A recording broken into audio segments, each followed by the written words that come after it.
Hello. One Piece is finally back, baby. It's been like a really long hiatus, right? It's been like a month. Anyway, we got a new chapter, and from the cover story, we can see where this was kind of going. This whole Yamato little side plot was going. Who is back, baby? That's right.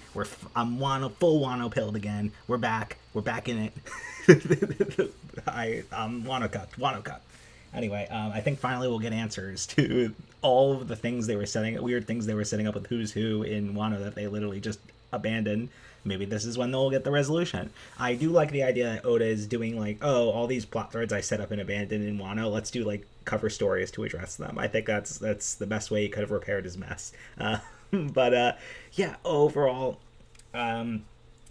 very exciting chapter. We learn quite a lot. I thought all the stuff with Roto and like the crew was funny. I love the dynamic of like initial villain that is now just like comedic relief lackey. I do love that dynamic. Yeah, I thought it was pretty fun. I do have the chapter in front of me just in case I miss anything. So I'll do like a brief scroll through as I talk. Yeah, I think the biggest takeaway we got for here was so it seems like the sun god is a huge part of the mythology of Elbaf, as we know already, and it seems like everyone is trying to be the sun god. Like they all think they can all be it, and I think it's like like it's yeah, it's definitely setting up something here in terms of like with Loki and what his true intentions are. Because I think based on the end of the chapter, I think obviously it's very much leaning toward like he's completely framed and misunderstood, and he's actually like a good guy, and I'll get to that in a minute. But so here's the thing. So it seems like they know about the sun god through these texts called the Sacred Harley texts. Um, you gotta pronounce the Sacred Harley text in the same inflection as TJ Henry Yoshi, because there's quotes around Harley, so it's the Sacred Harley text. You can't see that I'm doing finger quotes, but so they say they can't read the language, right?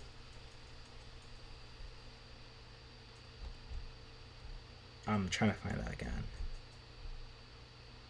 Archaic language.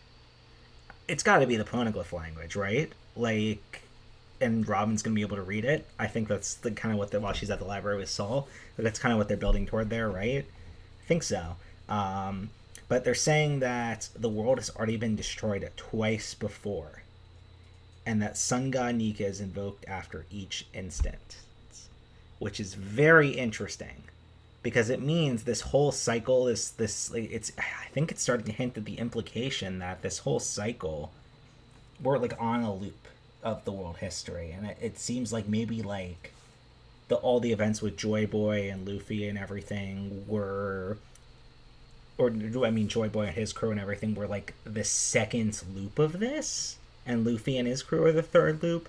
And I get very scared when people talk about the idea, and this is like an idea that's been floating around, because no one has Toki's fruit, right? The tiger fruit yet. So there's this theory going around that I'm a little nervous about, that Luffy is Joy Boy, like literally, not figuratively, like carrying on the legacy, like Aaron will, like he literally will go back in time and be Joy Boy. And I wonder if it's like this, like, but yeah, it seems like the narrative is like sort of hinting at we're on this cycle where like the cycle repeats itself every like 800 900 years or whatever, and like maybe like you know Roger found out that he was too soon by like 30 years for like the cycle to loop, something like that. That's kind of like there's just still so like, we know a bit too little to actually come up with any like concrete theorization, but like it's very interesting that like very intentional that they say this has happened twice, because it changes our understanding of the narrative entirely. And I think that's so interesting that we're this late in the game, we're already getting these like huge narrative like shakers, like that. So Luffy is starting. He doesn't. He's like, I don't think there's any connection with it. Um, he's got nothing to do with me. Like about Nika. But don't be so dismissive. So it seems like they like are entertaining the idea that Luffy is Nika. But yeah, it's interesting stuff. Um, so all the stuff with Loki, it's very interesting because the implication here when we get to his encounter with the God Holy Knights, the implication here is that so they're inviting him to join the world the join the Holy Knights, or God's Knights, or whatever you want to call them. I think it's a translationary thing, but yeah, he doesn't want to be a celestial dragon. He's like, no fucking way, I'm gonna be scum like that. It's very interesting that they're asking him that, though. I guess they want his power and strength, and they want his fruit. They want his fruit. They want. I think the idea. I think it was Morris that was tossing around this theory for a while, or that they want his.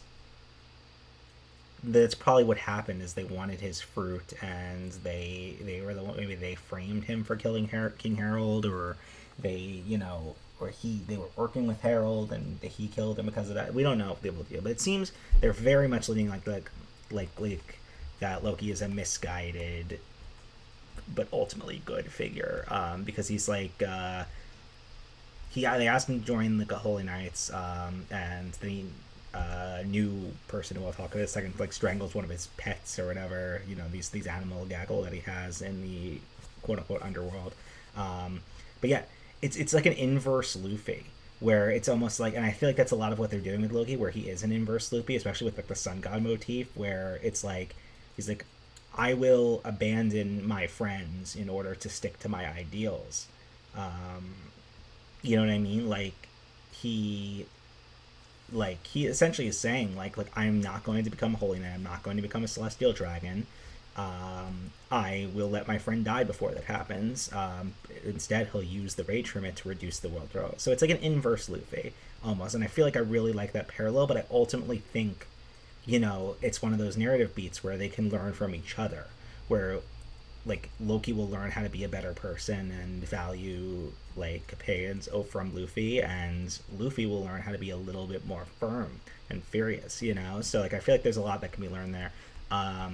And I feel like that's what they're setting up. I don't think Loki is a genuine villain, especially since they're introducing the Holy Knights. God, Gunko, this new Holy Knight, like, God, she has been on the screen for, 2 chapters now, and I absolutely fucking adore her to death. Look at her. I'm looking at the panel now where, like, their first day she's introduced God's Knight, Gunko. Oh my god, I'm open to see. Like, I wouldn't be surprised if I see cosplays of her at MagFest already. She's such a cosplayable character. Like, just her design, it almost like she was like definitely invented for cosplay. Like, she's so fucking cute.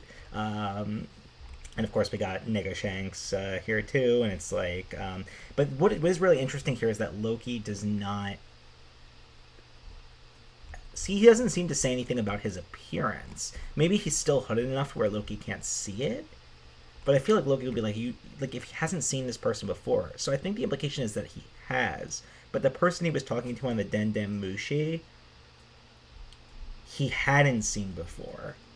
So I think I'm starting to think that maybe the person that Loki was talking to on the Dendam Mushi was not these 2 Holy Knights. I think the timing of the chapter was the implication narratively was that they were. But I think maybe that was conjecture. I think that maybe, like, the situation here is that he was talking to someone else, maybe Scopper or something like that. And these are just, like, these are people he has not talked to or met before. Or he knew them from the whole incident with Harold. Let me go back to the page. I'm scrolling through as we go. But that would make you celestial dragons, right? It seems like he doesn't know them. So it kind of recontextualizes that, in my opinion. But at least that's what I'm gathering from this.